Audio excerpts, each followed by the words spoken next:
Why, hello! It's been ages since you last saw me, I know.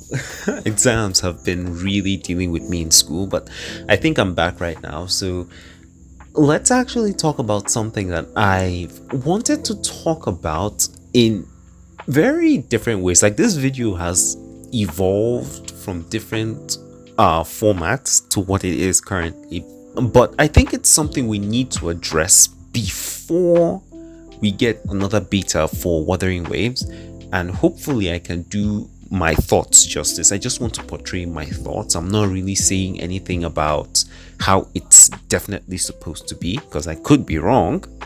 But yeah, let's just get into the video, shall we? Now, I do have an update, but that will be in the next video after this. But Wuthering Waves is at Gamescom right now, and they haven't given us any form of a preview, no new gameplay trailer. I mean, if you count the trailer that they gave to Sanhua, that's pretty good. But I don't believe that that's the only reason why they came to Gamescom, just to give us a preview of Sanhua and then to give us a booth that people can play in to win prizes. I'll still talk about those, but I don't believe that that's the reason. So I'm actually going to wait. Now, if Kuro Games doesn't give us any new updates by the end of Gamescom, that's when I'll make my video rounding up everything that we got in Gamescom. But for now, I want to be myself and actually talk about something that is not related to Gamescom. And just like you've seen in the title, this isn't an issue that just came up recently. It's been here for the longest time. Is it wrong to compare Wuthering Waves to Genshin Impact? Now, for those of you who don't have the patience to wait, no, it's not wrong. The issue that I have with it, and the reason why a lot of content creators always say don't compare the two games, is because of what I refer to as unhealthy comparisons. Now, unhealthy comparisons are something that you cannot avoid, but it doesn't mean that it should be a thing.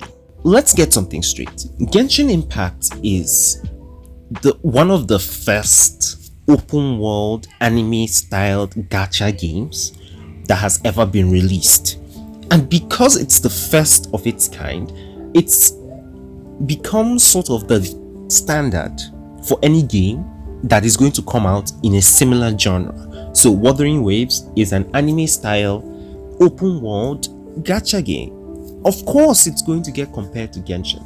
Now, that's not a bad thing, because if you're able to look at the things that Genshin Impact has done wrong, and then you look at Wuthering Waves and you see that they're trying to repeat these mistakes, then you can start now, before we get to the final launch, to voice your concerns and tell them that these things are not good and they should be changed.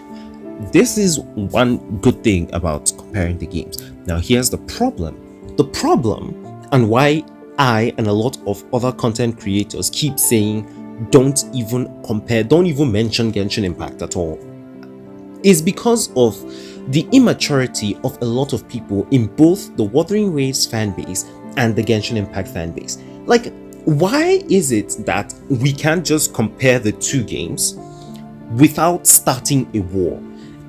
Like, it's very, very mind-boggling to think that I cannot say that Wuthering Waves is doing X better than Genshin Impact without someone coming out to say that Wuthering Waves is just a clone of Genshin Impact, and then they're probably trying to curse me or do something. It doesn't make sense. And I'm talking to both Wuthering Waves fans and Genshin Impact fans, especially as someone who loves the two games. This behavior is absolutely very, very stupid. I just have to be frank. I've reached this stage of my life where I don't even want to be repeating this over and over. Why is it that people aren't just mature enough to know that it's just a game? You can still make comparisons without actually hurting people's feelings. The whole point of communication is for there to be a disagreement, a little bit of an argument, not a toxic argument, just a mature argument where you exchange ideas and you try to come to a resolution. It's honestly, it doesn't even make sense. People Wuthering Waves fans, I'm talking to you right now. Stop doing that. That's very, very, very wrong. The game is still in its beta phase. You cannot say that this game is objectively better than Genshin Impact just because you see some one or two things that you like. There are a ton of things that still need polishing in the game. The game is 100% very, very similar to Genshin in the state that the first beta left it in. Now, this statement that I just made is probably something that will get me on bad terms with Kuro Games, who knows, and it may also get me to lose a few subscribers. But the first CBT that we got was very, very, very similar to Genshin Impact, especially when I think about the commission system. That commission system pisses me off. Now, I do agree that there were improvements made to the game, like the farming of echoes, or for Genshin players that would be farming of artifacts. You don't have to go to a domain to farm artifacts. All you just have to do is kill enemies in the world, and basically you have your artifacts, which is very, very nice. And then the rarity of the artifacts increase with your world level, which means you don't have to really worry about getting overpowered by enemies in the open world. Now, let me give an instance. With myself, when I started Genshin Impact, I didn't know about artifacts and their importance.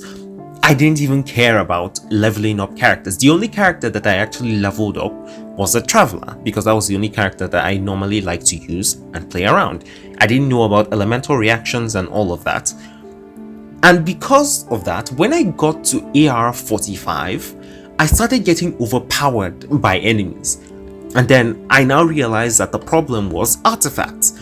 But how am I supposed to get artifacts when I didn't spend the earlier part of my gameplay leveling up my characters? Like even up till today, that account, I'm still struggling to try to get it up to a reasonable level. One of the things that makes it extremely very, very easy is the fact that I had Shangling, Xingqiu, Sucrose, and Bennett. This is really what is helping me right now, because with the national team, all I just need to do is level up their core talents, and then I can focus on just farming Emblem, which is a very, very easy domain, and I can build up my characters. But in Wuthering Waves, you don't have to worry about this. Now, if you were like me and you were leveling up only the Traveler, let's say you have one character you like my favorite character in Wuthering Waves right now is Sanhua, even though she's a 4-star. Kuro Games, if you're listening to this, please make her a 5-star. I beg you. She is too good to be a 4-star. But that aside, let's say you're just leveling up your character, and then you realize that, oh, okay, I need artifacts or echoes in order to improve the damage of my character. You don't need to go into a domain. You will most probably already have an artifact that is good in your inventory. This is because when your world rank increases and you kill an enemy, they will drop a higher rarity of an artifact. Now, so that means, if I use Genshin terms, when I get to AR 45 and I kill a Hilichurl, it will drop a 4-star or a 5-star artifact for me. So I don't need to go to a domain to look for it, because it's already there. It's already probably in my inventory, which makes farming a whole lot easier. This is a very, very nice improvement. I loved it when I saw it in the game. Then I saw the commission system, which I've already talked about, and I was absolutely disgusted. I hate it. It's 100% a copy of Genshin Impact. And I haven't even gotten to the wishing system. Like, if we get to the wishing system, a lot of people will get very, very pissed off. The amount of currency you need to do wishing is the same. The rates for characters is practically almost the same. I mean, hell, Jesus Christ. This was the one that got a lot of people very, very salty.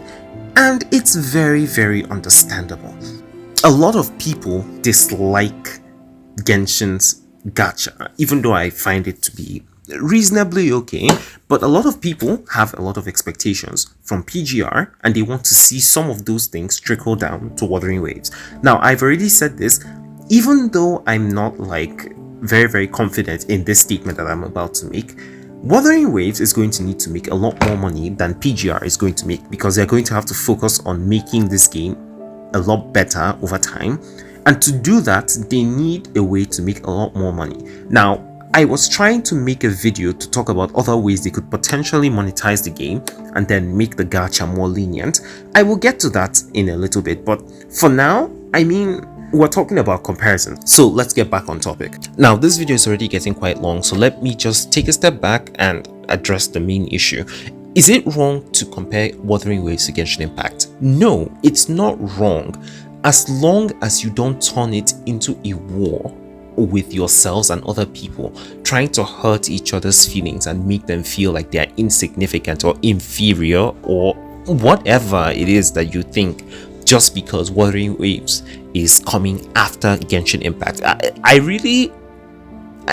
Sometimes I think if Wuthering Waves came out first and Genshin Impact was coming out second, would the roles be reversed? They probably would, and I would probably be on Genshin Impact's side saying the exact same thing. Now, I want to say this in closing for the video. It's a lot of people are comparing Wuthering Waves to Genshin Impact because they are very, very unsatisfied with what they got in Genshin Impact. And it's understandable that you want to project your feelings to Wuthering Waves. And I've said this multiple times. If you want Wuthering Waves to be potentially a better game than Genshin Impact, it has the potential to be a better game than Genshin Impact. It does not have the potential to be better at launch, but over time with updates, it can get better. But if you want those improvements to happen, when you get a closed beta test, give the devs feedback, proper feedback. Don't just say the combat is bad, fix it. The gacha system is bad, fix it. Give the devs solutions, give the devs your thoughts. Let them have an idea of what exactly it is the fan base wants. You do these little things and potentially we can have a very, very great game on our hands. Really, guys, I really want to be like a content creator that is like the glue between the developers and the fan base. That's why the name of the channel is Mordant or Mordant. It depends on how you want to pronounce it. And I find it very, very annoying when I get frustrated with the fans or the developers because of one thing or the other. Immaturity is just going to lead to the developers deciding that they don't want to actually listen to what the fans want because they feel like they are just immature and they don't want to actually take a step back and analyze things objectively. These are just my thoughts. I actually did not even address this issue as well as I would have liked in this video, but I really don't I don't want to drag this video for an extremely long amount of time. I could probably keep this video going for like 20 minutes or so, but I'll just leave it at this. Thank you all so much for watching. Now, if you want updates on Wuthering Waves, then make sure you're subscribed to the channel. Follow me on Twitter because that's where I will be dropping updates live. You can also follow me on Instagram. My Instagram isn't very, very active, but it's up to you to follow. And with that, I will catch you guys in the next video. Also, big shout out to LOBAPIXEL for providing me with the B-roll footage of Sanhua that you guys are seeing in this video. Makes my life a whole lot easier. Very, very big shout out to him. So with that, I will catch you guys in the next video. Peace.